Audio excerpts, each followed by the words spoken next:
तो मूवी के स्टार्ट में हम देखते हैं कि पेनिनसुला शहर में पूरी तरह ज़ोंबी वायरस फैल चुका था और उसी वक्त हम कैप्टन जियोन स्यूक को देखते हैं जो अपनी सिस्टर की फैमिली को एक शिप पर लेकर जा रहा था और वो शिप उन्हें कोरिया से बाहर लेकर जाने वाली थी। रास्ते में उन्हें एक आदमी मिलता है जो कि उनसे मदद मांग रहा था और उसके साथ उसकी वाइफ और 2 बेटियां भी थी।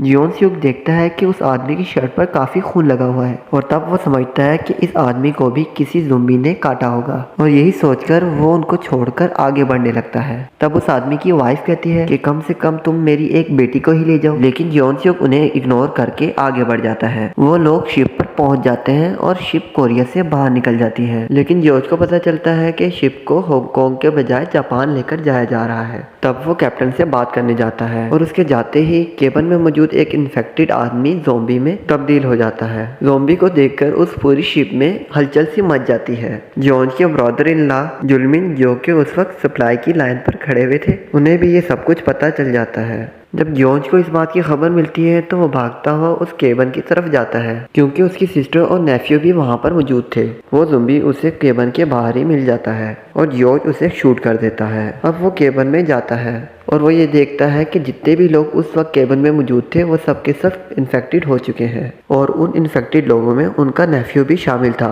और उसकी सिस्टर अपने बेटे को पकड़कर बैठी हुई थी। ये इन्फेक्टेड लोग किसी भी वक्त ज़ोंबी में तब्दील हो सकते थे। यही सोचकर जियोंग अपनी बहन को लेकर जाने लगता है, लेकिन वो अपने बेटे को अकेला छोड़कर जाने के लिए राजी नहीं थी और कुछ ही देर में वो सारे लोग ज़ोंबी में तब्दील होने लगते हैं और वो उन लोगों पर अटैक कर देते हैं। जियोन उन लोगों को मारने की कोशिश करता है और वो देखता है कि उसका वो इन्फेक्टेड नेफ्यू अपनी मदर को काट रहा है, लेकिन इसके बावजूद भी वो कुछ नहीं कर सकता था। तभी वहाँ पर जुलमिन भी आ जाता है और ये दोनों मिलकर केबिन का दरवाज़ा बंद कर देते हैं। केबिन के सारे ज़ोंबीज उसकी सिस्टर को खा रहे थे और सियोक सब कुछ अपनी आंखों के सामने देख रहा था। इसके साथ ही हमें ये पता चलता है कि जो कुछ भी हुआ था वो 4 साल पहले हुआ था।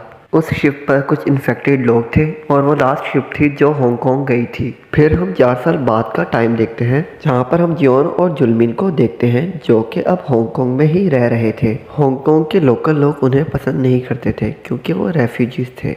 एक दिन उनके पास कुछ गैंग के मेंबर्स आते हैं और वो उन्हें अपने बॉस के पास लेकर जाते हैं। उनका बॉस उन लोगों को एक जॉब ऑफर करता है। उन लोगों को 4 लोगों की एक टीम बनाकर कोरियन शहर पेनिनसुला में जाना था जो कि ज़ोंबी से भरा हुआ था और वो शहर अब भी क्वारंटीन में था। उनका टारगेट ये था कि पेनिनसुला में उन्होंने 4 ट्रक बाहर निकालना था जिसपे तकरीबन $20 मिलियन भरे हुए थे और शर्त ये रखी गई थी कि काम पूरा होने के बाद उन लोगों को भी 2.5 मिलियन मिलेंगे। और इसके साथ ही वो उन्हें ज़ोंबी से बचने के लिए इंस्ट्रक्शन भी बताता है कि रात को ज़ोंबी को नजर नहीं आता और रात को ज़ोंबी आवाज़ का सहारा लेते हैं। तब वो कहता है कि वो रात को ये काम आसानी से कर सकते हैं। उन्हें 2 सैटेलाइट फ़ोन देके शिप के थ्रू उसी बताई गई लोकेशन पर पहुंचा दिया जाता है और जब वो अपना मिशन कंप्लीट कर ले तो वापसी पर वो इन फ़ोन का इस्तेमाल कर सकते हैं। वो उस जगह पर पहुंच जाते हैं जहाँ पर वो ट्रक खड़ा हुआ था। तब जियोन पास जाके उस ट्रक को चेक करता है। तब उसे पता चलता है कि वो ट्रक उन लोगों का नहीं है